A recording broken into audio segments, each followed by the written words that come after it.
The champagne was still fizzing in crystal flutes when my millionaire daughter looked me dead in the eye and asked, "Mom, do you actually like the $7,000 Maria gives you every month? Dee just written them a check for $14,000 that same morning. $7,000?" They thought my daughter-in-law was supporting me. The truth? I'd given them $647,000 in 5 years. Every last penny of my dead husband's life insurance. And they had no idea. What I did next destroyed their perfect lie, and they never saw it coming. Well, hello there, beautiful souls. Welcome back to Voice of Auntie Katie.to every single one of you who subscribed, who hit that notification bell, who come back week after week to hear these stories. Thank you. Your support means more to me than you'll ever know. You're not just viewers. You're family, and to those of you watching for the first time, welcome home. You're exactly where you need to be. Before we dive into today's story, I want to take just a moment to speak a blessing over each and every one of you. May you find the courage today to speak your truth, even when your voice shakes. May you recognize your worth, not in what you give to others, but in who you are at your core. May you be surrounded by people who see you, who value you, who would never reduce you to what you can provide.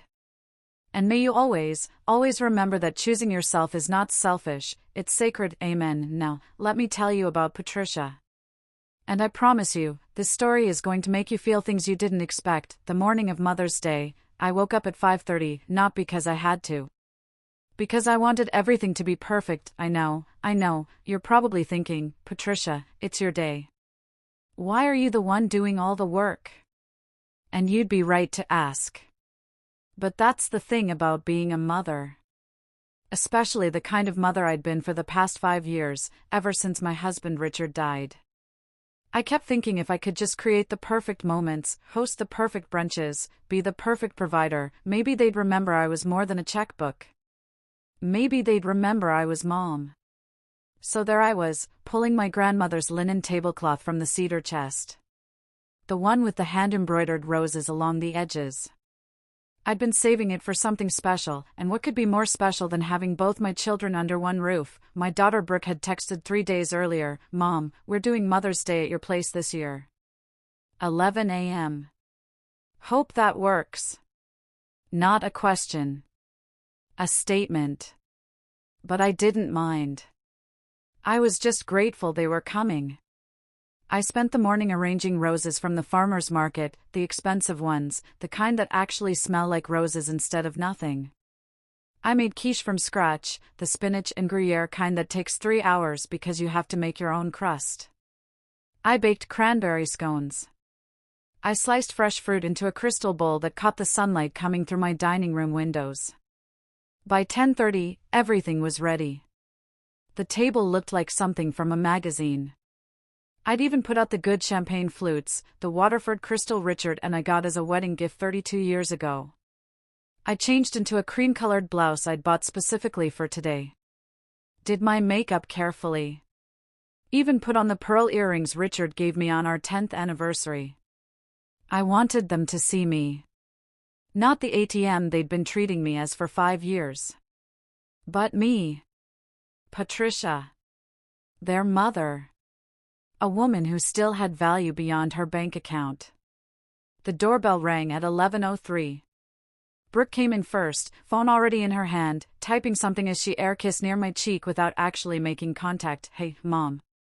House looks great." She was wearing a designer pantsuit, the kind that costs more than most people's monthly rent. Her hair was pulled back in that severe bun she wore for client meetings.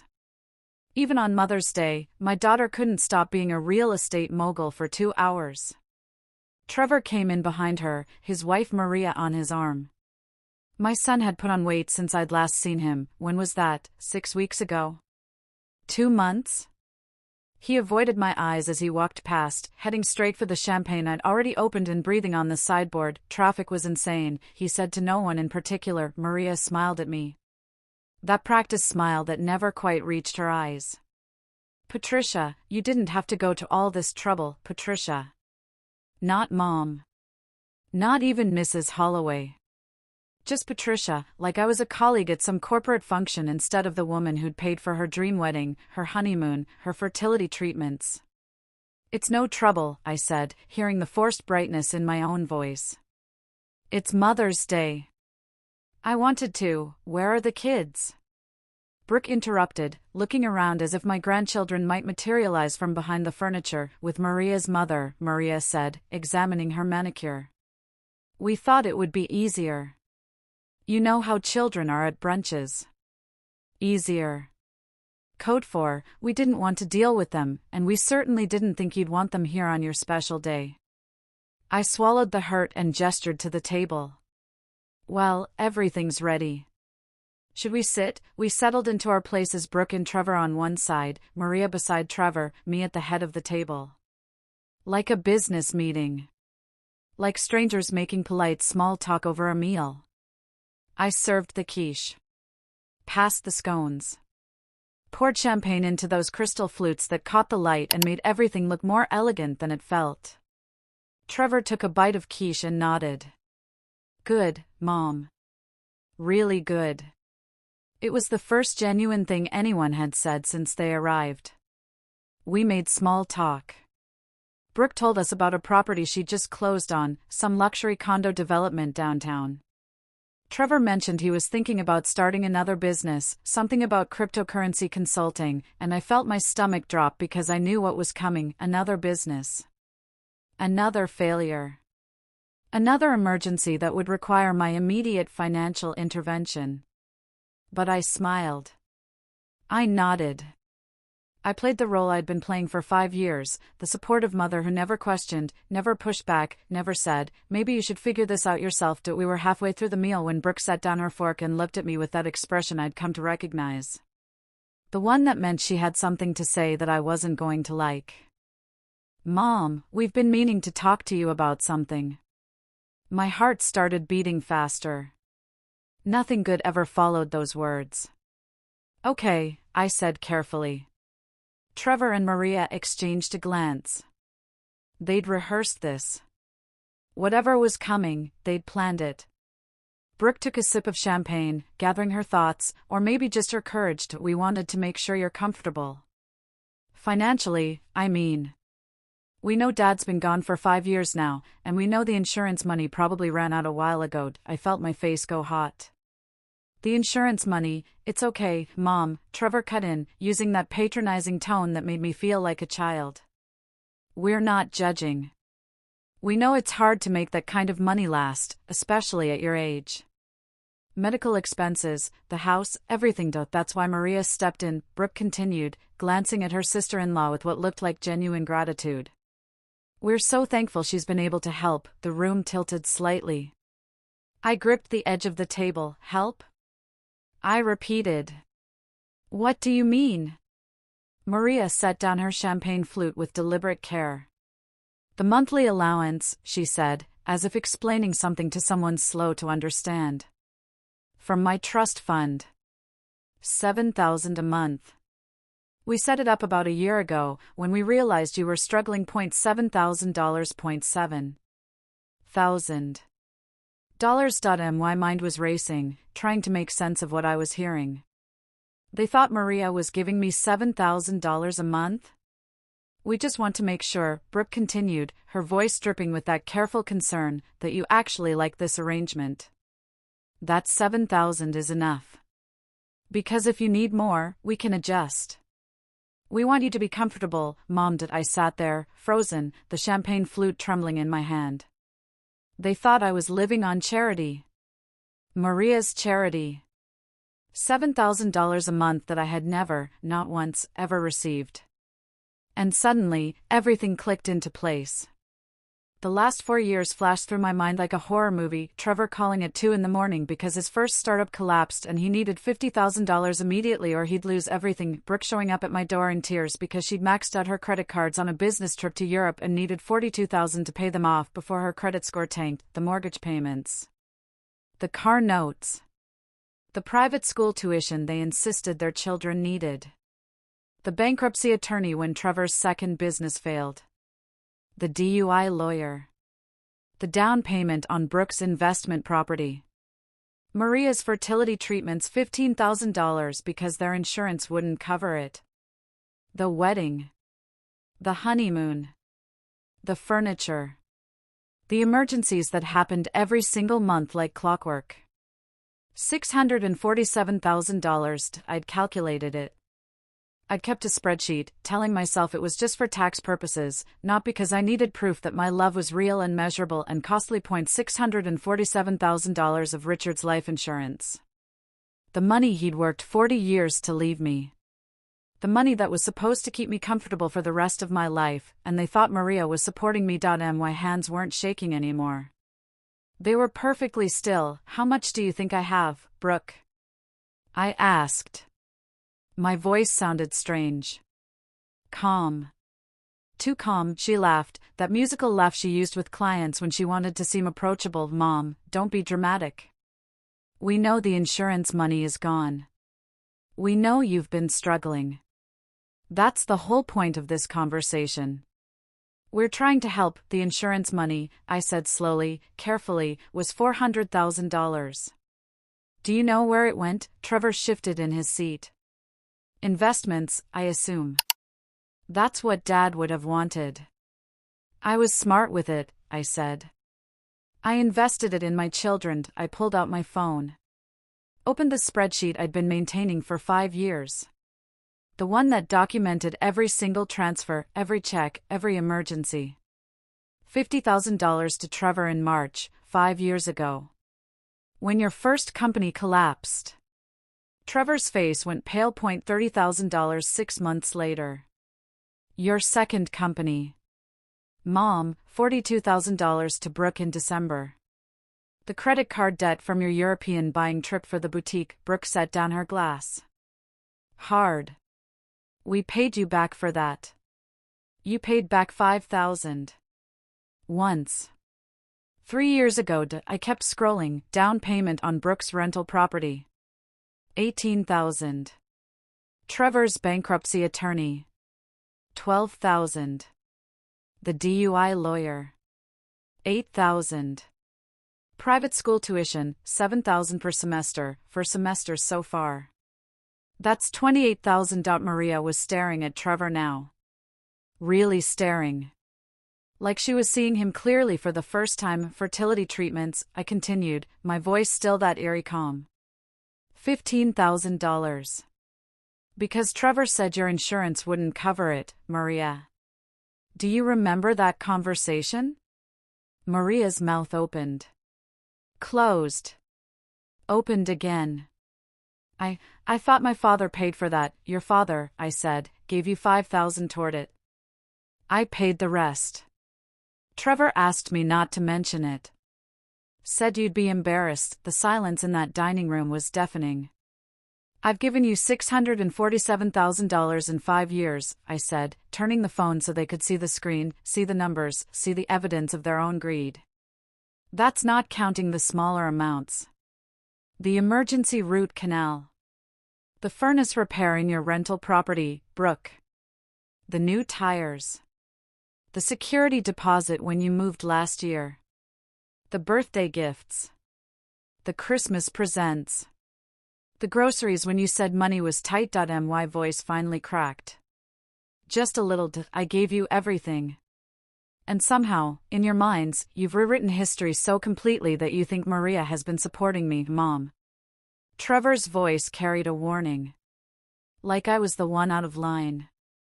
Like I was embarrassing him in front of company. This isn't the time for. Then when I asked the time, I slammed my palm on the table, making the crystal ring.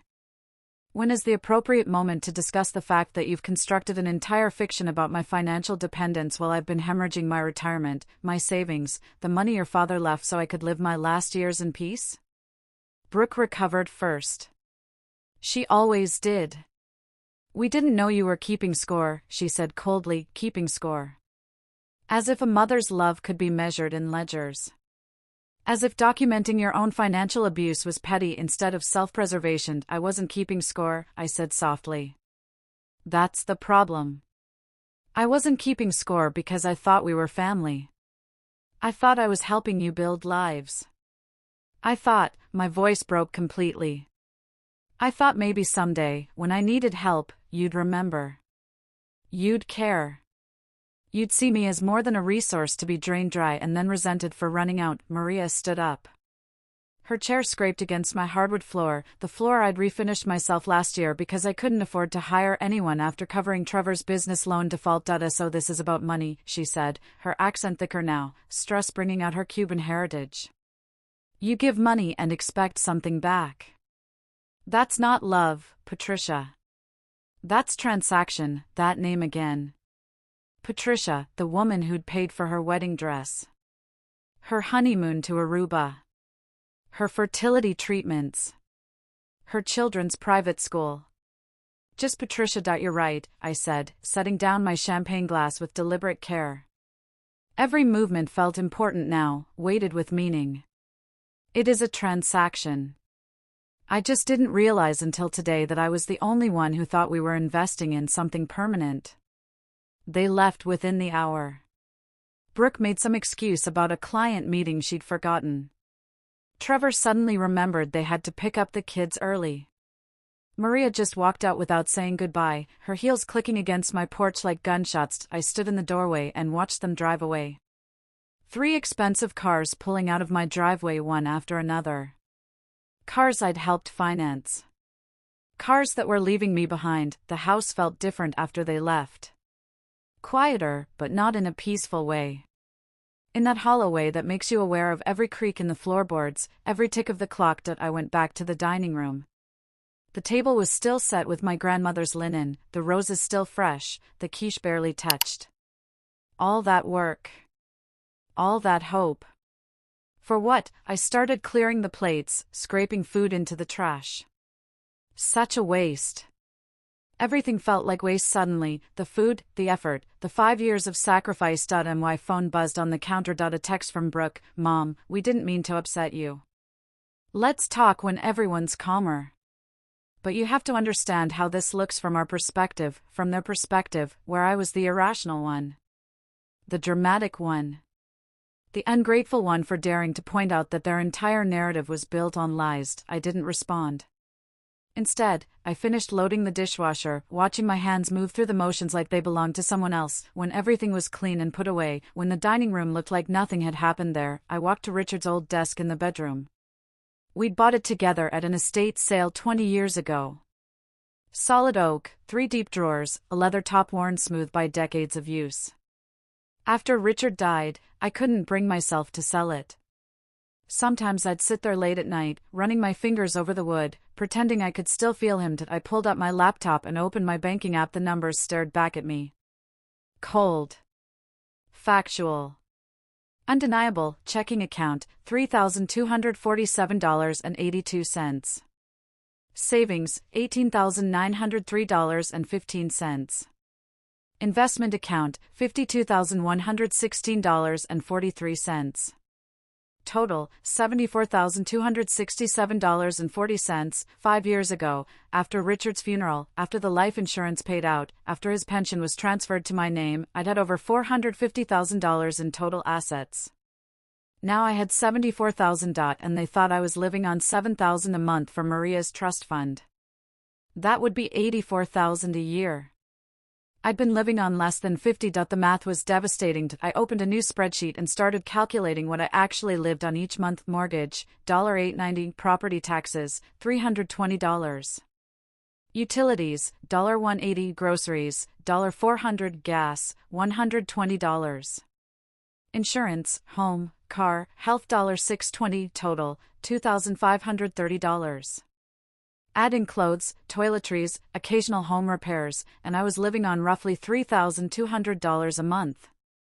Sometimes less when unexpected expenses came up and I had to choose between fixing my leaking faucet or buying myself new shoes. Meanwhile, I'd been giving them $14,000 a month on average. Sometimes more. The phone rang. Trevor. This time I stared at his name on the screen, watching it ring once, twice, 3 times. Finally, it went to voicemail. 30 seconds later, it rang again. I turned the phone off completely. For the first time in 5 years, I wasn't available for their emergencies. Wasn't waiting by the phone in case they needed me. Wasn't holding my breath wondering when the next crisis would hit. the silence felt strange. Uncomfortable. But also liberating. I sat there at Richard's desk as the afternoon light shifted across the bedroom floor, and I started making a list. Not a spreadsheet this time. Just a simple list in a notebook, written by hand. Things I haven't done because of them. 1. Travel to Ireland, saved $6,000 for the trip, gave it to Trevor instead. 2. Replaced my 12-year-old car, kept saying next year, gave down payment money to Brooke instead. 3. Fixed the crack in my bathroom tile, $800 repair, Trevor needed it for business registration fees. 4. Joined the yoga studio, $89 per month, felt selfish when they had emergencies. 5. Buy myself nice clothes, last shopping trip for me was 3 years ago. 6. Get my teeth whitened, dentist quoted $400, gave that money to Maria for their anniversary dinner. 7. Take my friend Janet to that spa weekend she invited me to, use the money for Brooke's property taxes instead. The list went on. And on. And on, page after page of small sacrifices that seemed insignificant at the time but added up to an entire life unlived. Dreams deferred. Needs ignored. Joy postponed indefinitely. I'd been so busy being the perfect provider that I'd forgotten to be a person. Monday morning, I called my financial advisor. David Chin had been managing my accounts since Richard died. He was professional, thorough, and, I realize now, probably concerned about my withdrawal patterns for years. Patricia, he answered warmly. Good to hear from you. I was actually planning to reach out this week. We need to discuss your accounts, that's why I'm calling, I said. I want to make some changes. Significant ones. I'm listening. First, I want my children's names removed from everything. Every account, every document where they're listed as beneficiaries or authorized users. I want them completely removed. Silence on the other end. Then, Patricia, are you sure? That's a major decision. Once we do this, I'm absolutely certain. May I ask what prompted this? I took a breath. I just discovered they've been telling people, including themselves, that my daughter-in-law has been supporting me financially for the past year. They believe I've been living on $7,000 a month from her trust fund. Money I've never received. Money that doesn't exist. But you've been, David stopped himself. I've been supporting them, I finished. To the tune of $647,000 in 5 years. And they somehow convinced themselves I was the dependent one. Another pause. Longer this time. Patricia, I've wanted to say something for a while now. The withdrawal patterns, they've been concerning.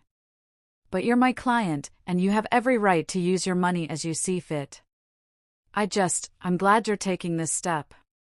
Something about his words made my throat tight. This man, who barely knew me beyond account numbers and investment portfolios, had been worried about me. Had seen what my own children refused to acknowledge.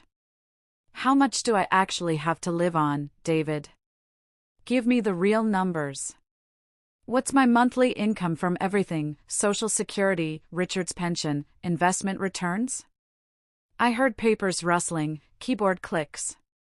With Social Security, Richard's pension, and conservative returns from your remaining investments, you're looking at approximately $4,100 per month. It's tight, Patricia. It's not nothing, but it's significantly less than what you could have had if I hadn't given it all away, I finished quietly. I wouldn't put it that way. But that's the truth, isn't it? If I'd invested wisely, if I'd lived modestly but not sacrificially, if I'd said no even once in a while, I'd be looking at $8,000, maybe $9,000 a month right now. Yes, David admitted. Roughly double what you have now. I let that sink in. Half my potential income, gone. Given away to people who thought I was living on their charity. David, I want everything moved to a new bank. Different institution, new accounts. I want the strongest possible protections in place. And I want to revise my will. Who do you want as beneficiaries now? Charity. All of it. I'll choose which ones later, but I want it documented immediately that my children get nothing. Is that possible? Absolutely. And Patricia? I think you're making the right choice. I'll have the paperwork ready by Wednesday. Can you come in? I'll be there. After I hung up, I sat at the kitchen table with a cup of tea, real tea, the expensive loose-leaf kind I usually saved for special occasions. Why was I saving it? For what? For whom? I was done saving things for someday. Someday had arrived, and it looked nothing like I'd expected. The first week was the hardest. No calls. No texts. Not even angry ones. Just complete silence from both my children and Maria. I kept checking my phone, expecting something. An apology maybe. Or an explanation. Even anger would have been better than nothing. But there was nothing. It was like I'd ceased to exist the moment I stopped being useful. I filled the silence with action. I met with David and signed all the new paperwork. Watched as he removed Trevor and Brooke's names from every document. Changed my beneficiaries from my children to be divided equally to a list of charities I'd researched. Women's shelters. Financial literacy programs. Organizations that helped elderly people protect themselves from abuse. Yes, abuse. That's what David called it when I showed him my 5-year spreadsheet. This is elder financial abuse, Patricia. It's actually a crime in most states. You could pursue legal action if you wanted. I don't want their money, I told him. I just want my peace. I met with an estate attorney too. Nancy Rodriguez, a woman in her 60s with kind eyes and zero patience for nonsense. She reviewed my documents and looked up at me with such fierce protectiveness that I almost cried. Your children should be ashamed, she said bluntly. This level of manipulation, this systematic exploitation of your generosity, it's unconscionable. They don't see it that way, I said. In their minds, they're the generous ones. Of course they do. That's how it works. Abusers always justify their behavior. They rewrite history until they're the heroes of every story. She helped me draft an ironclad will. One that couldn't be contested, couldn't be challenged, couldn't be broken by children who'd suddenly develop maternal concern the moment I died. Every I dotted. Every T crossed. Every possible loophole closed. If they try to fight this, Nancy said, they'll spend more on legal fees than they'd ever get. You've made this bulletproof, good.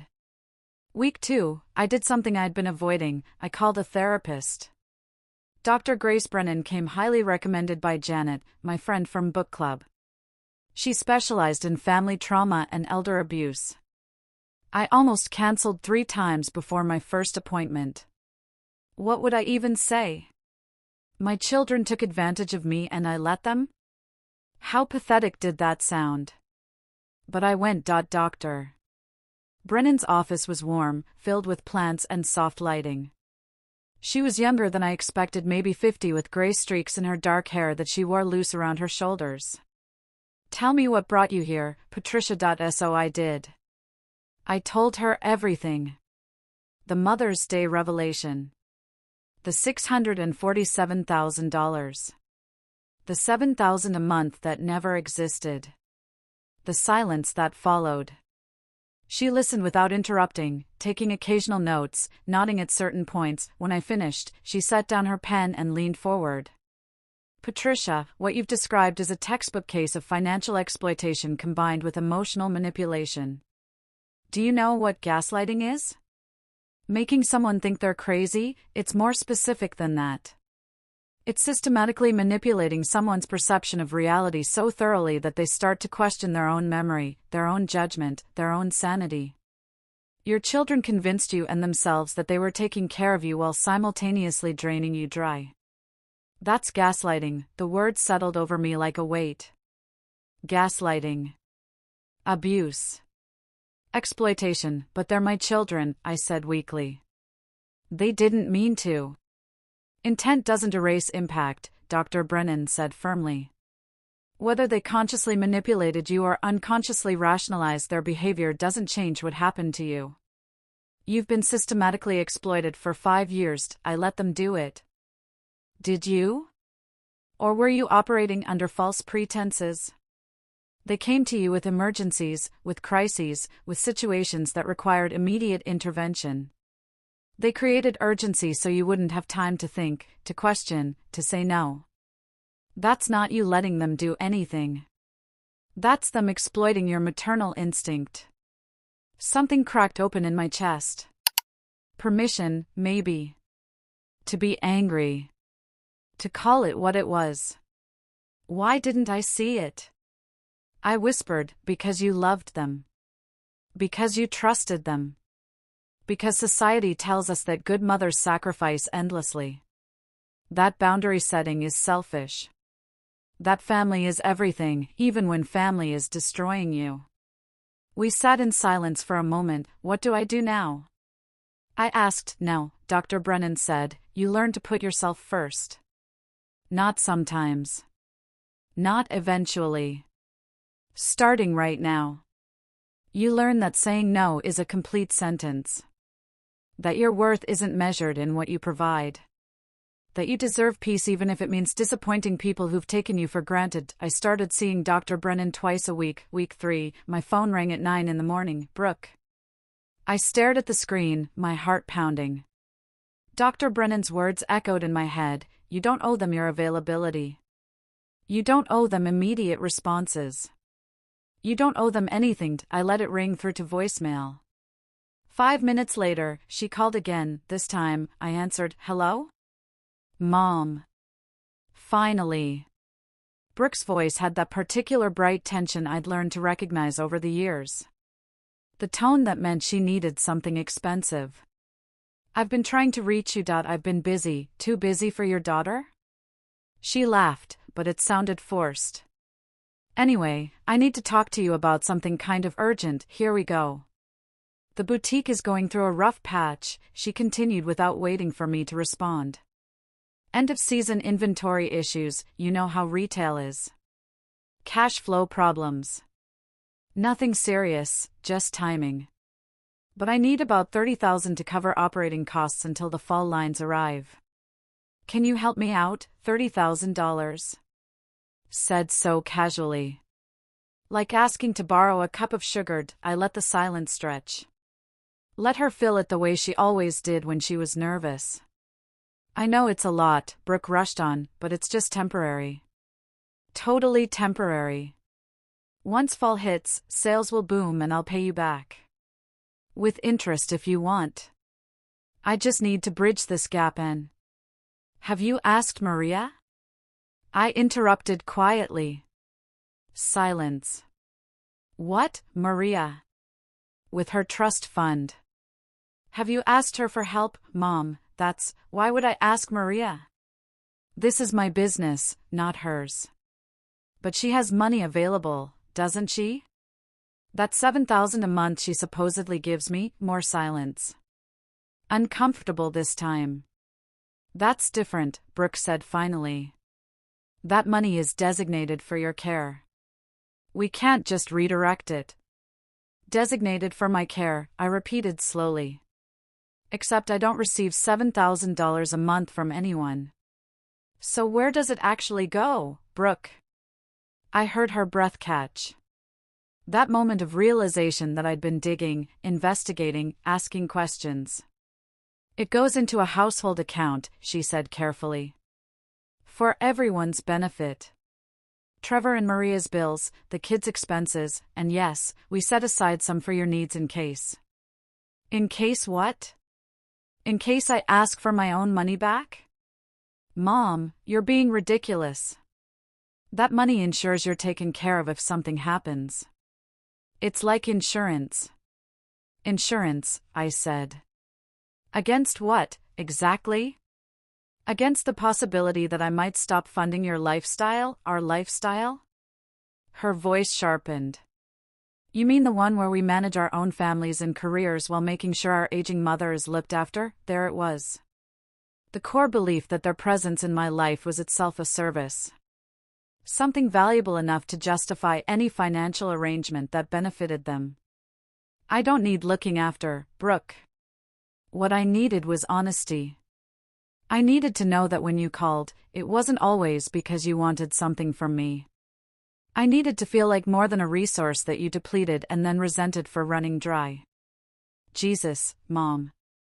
Her voice dripped with disdain.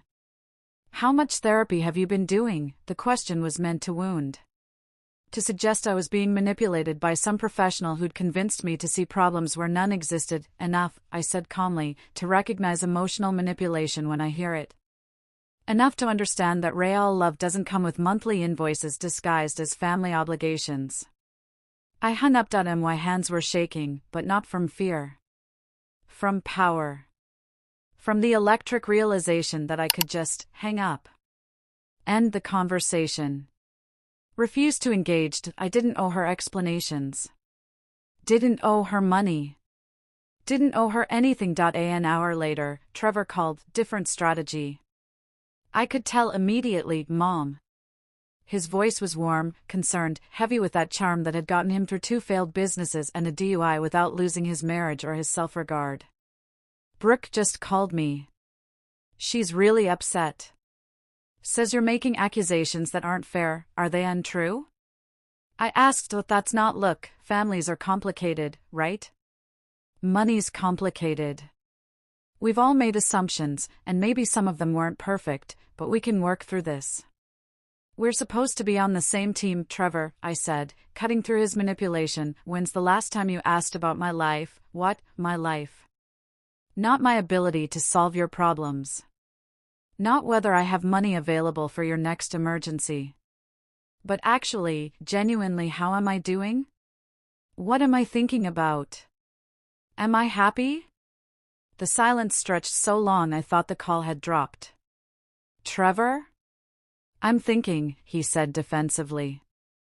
But we both knew the truth. He couldn't remember because it had never happened. Our conversations for 5 years had been entirely transactional. You're my son, I said, my voice breaking just slightly. And I love you. But loving someone doesn't mean setting yourself on fire to keep them warm.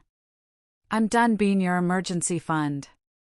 I'm done being the solution to every problem you create for yourself. So what? You're just cutting us off. Punishing us because we dared to accept help you freely offered? I'm not punishing anyone. I'm establishing boundaries. He said it like a curse word. That's what your therapist calls abandoning your family? No, Trevor. That's what I call finally stopping abandoning myself. I hung up on him too. And this time, when the tears came, they weren't tears of sadness. They were tears of release. The silence that followed was different from any silence I'd known before. Not empty. Not lonely. Just mine. For the first time in 5 years, my phone wasn't ringing with emergencies. My email wasn't filled with urgent requests. My mailbox wasn't stuffed with bills that weren't mine to pay. I woke up on a Thursday morning 3 weeks after hanging up on Trevor, and I realized I'd slept through the entire night. No anxiety dreams. No waking at 3 a.m. wondering if they were okay, if they needed something, if I'd failed them somehow. Just sleep. Pure, uninterrupted rest. I made coffee the good kind, the beans from that expensive shop downtown that I used to walk past thinking, maybe next month. I sat on my back porch and watched the sun come up over my neighbor's oak tree, and I felt something I hadn't felt in years. My neighbor Eleanor came outside to water her roses. She was 76, had lived next door for 15 years, and I'd barely spoken to her beyond polite waves and holiday greetings. Morning, Patricia, she called over the fence. Good morning. She studied me for a moment, her head tilted like a bird's. You look different, she said. Lighter somehow. I smiled. I feel different. Good different or scary different? Both, I admitted. She laughed, this full, rich sound that made me want to laugh too. Want some company? I just made banana bread. That's how it started. Eleanor came over with warm banana bread wrapped in a kitchen towel, and we sat on my porch drinking coffee and talking about everything except my children. She told me about her late husband, about her daughter who lived in California and called every Sunday without fail.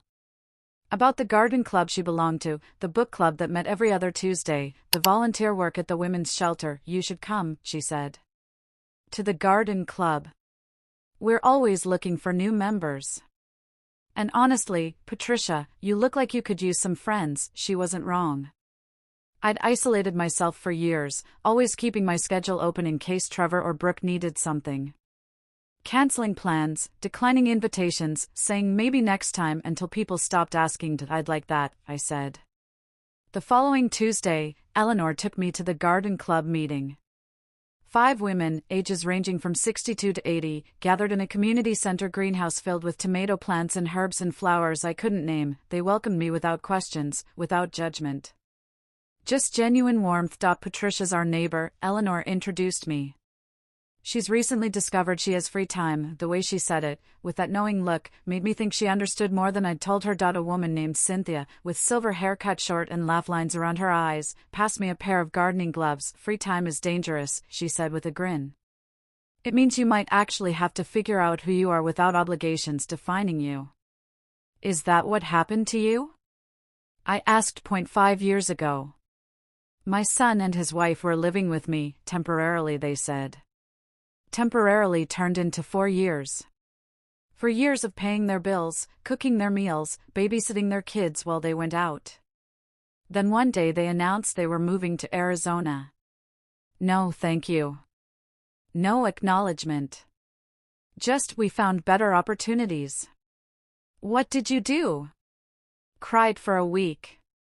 Then I joined this garden club and remembered I actually like my own company. Another woman, Janet, jumped in. My daughter tried to get me declared incompetent 2 years ago. Wanted control of my finances because I refused to co-sign on her 3rd mortgage. What happened? I asked, horrified. I got a lawyer. A good one. She couldn't prove anything because there was nothing to prove. I'm sharp as ever, just not stupid enough to enable her anymore. We don't talk now. And honestly? She shrugged. I'm okay with that. These women understood. They'd lived it.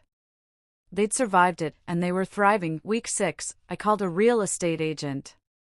Not Brooke. Never Brooke. A woman named Kim who came recommended by Eleanor. Kim walked through my house with professional efficiency, taking notes, snapping photos, nodding thoughtfully. It's a good property, she said. Solid bones. Nice neighborhood. You could list it as is or do some minor updates to increase value.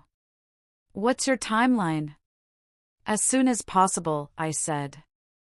I want to move. Can I ask why? I looked around the living room. The couch where Trevor used to nap as a teenager. The built-in shelves Richard had installed himself, crooked but sturdy. The kitchen table where we'd had 1,000 family dinners. Too many ghosts, I said simply. Kim nodded like she understood. Where are you thinking of moving? Somewhere smaller. Near the water maybe. Somewhere that's just mine. We listed the house 3 days later. It sold in 2 weeks. Cash offer, above asking price. The buyers were a young couple with a baby on the way. They walked through with wonder in their eyes, pointing out all the features they loved. The built-in shelves. The breakfast nook. The backyard perfect for children. This is exactly what we wanted, the wife said, her hand on her rounded belly. A real family home. I smiled and wished them happiness. And I meant it. But this wasn't my family home anymore. It hadn't been for a long time. While the sale was in escrow, I went condo hunting with Eleanor. Found a 2-bedroom unit on the 4th floor of a modern building 3 blocks from the waterfront. Floor-to-ceiling windows. Open concept. A balcony that caught the sunrise. Clean. New. Untouched by memories I needed to escape. I signed the papers the same day. 6 months after Mother's Day, an envelope arrived in my mail, heavy cardstock. Cream-colored. My name written in calligraphy. I opened it carefully. Mr. and Mrs. Trevor Holloway request the pleasure of your company at a celebration of their 6th wedding anniversary. Saturday, November 12th, 7:00 p.m., the Riverside Hotel, cocktail attire. No personal note. No phone call beforehand. Just the formal invitation like I was any other guest. I stared at it for a long moment, 6 months of silence, and this was how they reached out. Not an apology. Not an explanation. Just an expectation that I'd show up and pretend everything was fine. I almost threw it away. "You should go," Eleanor said when I showed it to her that afternoon. We were having tea in my new condo, surrounded by half-unpacked boxes and furniture I'd chosen for myself. Why would I do that? Because you need to see who they've become without your money. You need that closure. She was right. I RSVP'd yes. The day of the party, I went shopping. Really shopping, not the guilty kind where I calculated every dollar against some imaginary emergency fund for my children. I found a dress at a boutique downtown.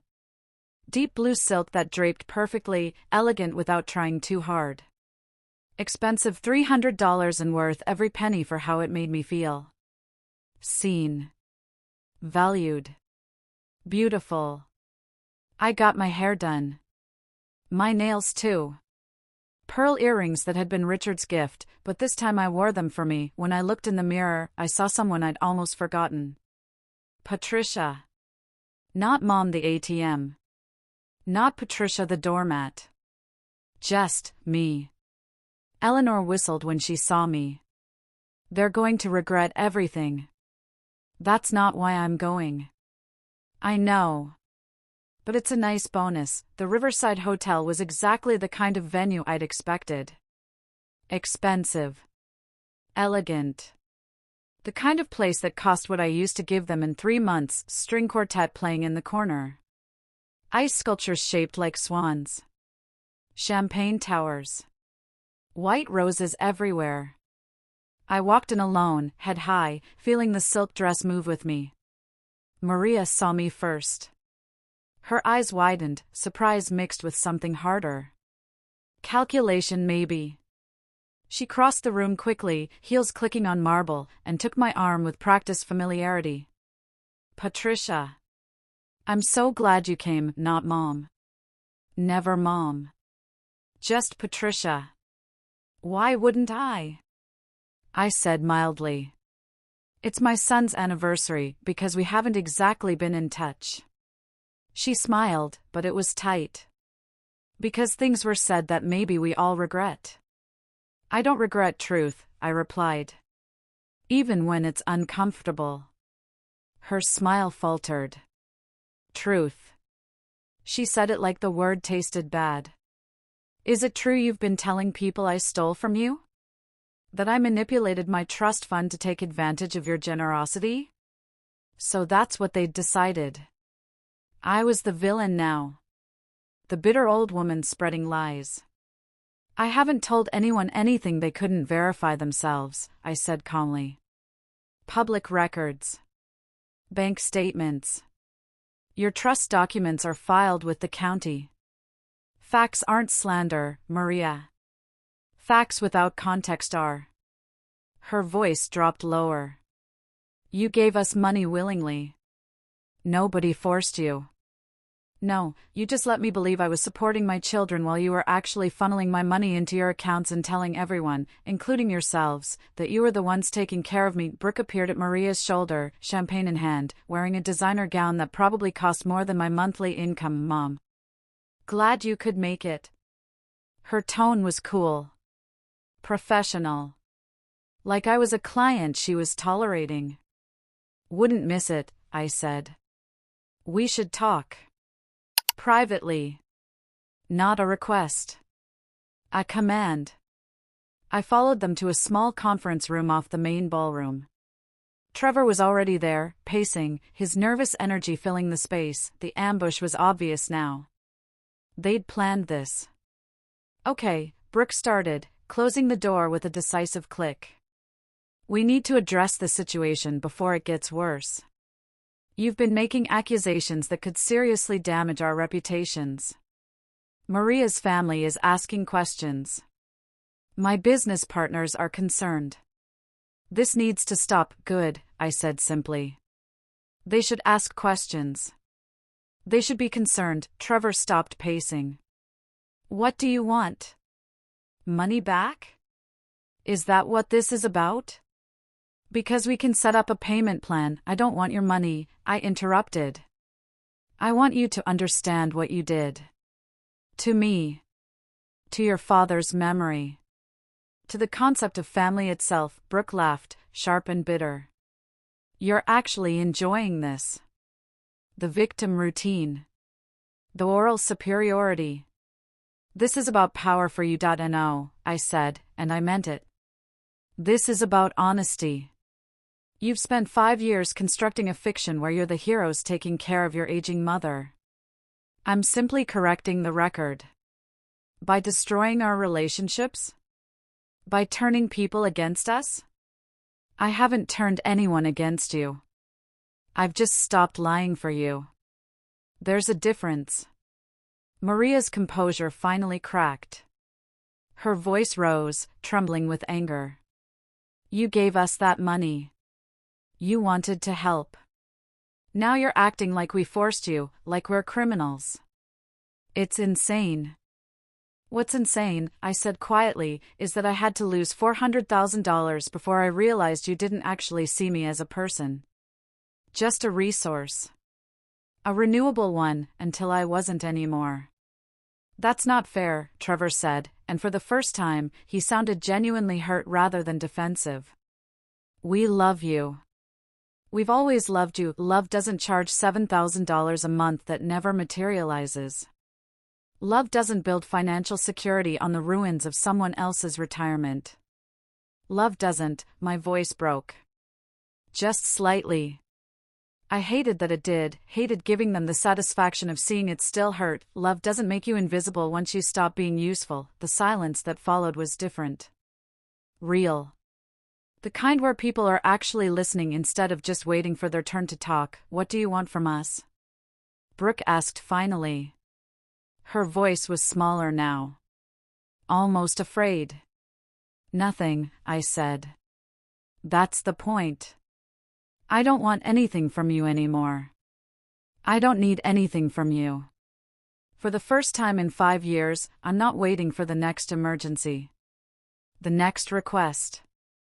The next crisis that requires my immediate financial intervention. I'm free, free. Maria repeated the word like it was foreign. Is that what you call this? Burning bridges? Alienating everyone who ever cared about you? I looked at her, really looked at her. This woman who'd married my son. Who'd given me grandchildren. Who'd sat at my table for 6 years accepting my money while thinking I was living on hers. This woman I'd wanted so desperately to love me. Did I call it knowing what I'm worth, I said. And it's more than $7,000 fictional dollars a month. It's more than being someone's emergency fund. It's more than quietly disappearing so my children can pretend they're generous and self-made and successful. I walked to the door. Put my hand on the handle. You're just going to leave? Trevor asked. Just like that, I turned back. Looked at my son, the boy I'd raised alone after Richard died. The man who'd become someone I no longer recognized. I've spent 5 years responding to your calls. Running to your emergencies. Prioritizing your needs over my own stability and peace. Now you get to see what it feels like to reach out and find nothing but silenced. I didn't hear from them again. No apology calls. No explanation texts. No sudden realization that they'd been wrong. Just silence. And slowly, that silence stopped hurting and started healing. I threw myself into my new life with the same energy I'd once put into solving their problems. Took an art class at the community center. Discovered I was actually decent at watercolors. Joined Eleanor's book club. Read novels I'd been meaning to get to for years. Volunteered every Saturday at the women's shelter, helping other women recognize financial abuse in their own families. One woman, younger than me by 20 years, broke down crying when I shared my story. I thought I was the only one, she sobbed. I thought I was crazy for feeling used by my own children. You're not crazy, I told her, holding her hand. You're not alone. And you're not too old to start over. I started a small support group at the shelter. Called it Reclaiming Ourselves. 6 women showed up the first week. 12 the second. By month 3, we had to move to a larger room. We shared stories. Offered strategies. Held each other accountable to our boundaries, and slowly, we all transformed. I traveled too. Ireland finally, that trip I'd postponed 5 years ago to give Trevor money for his failing business. Spent 2 weeks wandering through green hills and ancient castles, eating in pubs, talking to strangers who became friends, sent postcards to Eleanor and my book club. Not to my children. When I came home, my condo felt like coming back to myself. My space. My peace. My life. I started dating cautiously at first. A widower from book club named Robert. No relation to my late husband, but kind in similar ways. We took things slow. Coffee dates. Long walks along the waterfront. Conversations that weren't about what I could do for him, but about who we were becoming. I like who you are, he said one evening as we watched the sunset from my balcony. I'm still figuring that out, I admitted. That's the best part, he said. Getting to watch you discover yourself. My financial situation stabilized. That $4,000 a month turned out to be plenty when I wasn't supporting 2 other households. I redecorated the condo exactly how I wanted. Bought myself nice things without guilt. Donated to causes I cared about. The foundation I'd set up, the Patricia Holloway Fund for Elder Financial Protection, started small but grew. Other people who'd experienced similar abuse contributed. We offered legal aid, therapy referrals, financial counseling, turned my pain into purpose. One afternoon, Eleanor and I were having tea when she said, I'm proud of you, for what? For choosing yourself. That's harder than people think. Especially for mothers. We're taught that sacrifice is love. That putting ourselves last is virtue. You had to unlearn 50 years of conditioning. Some days I still feel guilty, I admitted. That's normal. But guilt is just old programming. It'll fade. She was right. The guilt did fade. Slowly, like fog burning off in morning sun. What remained was clarity. Peace. Self-respect. If you'd asked me 6 years ago where I'd be today, I never would have guessed this, living alone in a waterfront condo. Leading support groups. Traveling. Dating. Thriving. I thought my life was over when Richard died. Thought my purpose was to pour everything I had into my children. But I was wrong. My life didn't end when he died. It ended when I forgot that I mattered too. And it began again the day I remembered. I'm 71 years old now. I don't know how many years I have left. But I know this, every single one of them belongs to me, not to children who saw me as a bank account. Not to obligations that drained me dry. Not to anyone who makes me feel invisible, just me. Sometimes I wonder if Trevor and Brooke ever think about what they lost. Not the money, they never really saw that as mine anyway. But me. The mother who would have done anything for them, who did do everything for them, until there was nothing left. I wonder if they tell themselves stories to justify it. If they've convinced themselves I was the problem, the dramatic one, the selfish one for daring to stop the flow of cash. Maybe they have. Probably they have, and that's okay. Because I'm not telling myself stories anymore. I'm living my truth. The real revenge isn't them suffering. It's me flourishing. It's waking up every morning without anxiety about what they'll need next. It's making plans without having to keep my schedule open for their emergencies. It's spending money on myself without calculating whether I'm being selfish. The real revenge is freedom. And freedom, I've learned, is priceless. So let me ask you something. Have you ever felt invisible to the people who should see you most clearly? Have you ever given so much that you forgot to save anything for yourself? Have you ever wondered if love is supposed to feel this expensive? If any of this resonated with you, I want you to know, you're not alone. You're not crazy. And you're not too old, too tired, or too invested to start choosing yourself. Drop a comment below and tell me, what would you do in Patricia's place? Would you have cut them off sooner? Would you have tried to reconcile? What boundaries do you need to set in your own life? Let's talk about it. Let's build a community of people who understand that self-love isn't selfish, it's survival. And if this story helped you see something clearly for the first time, do me a favor, hit that like button. Share this video with someone who needs to hear it.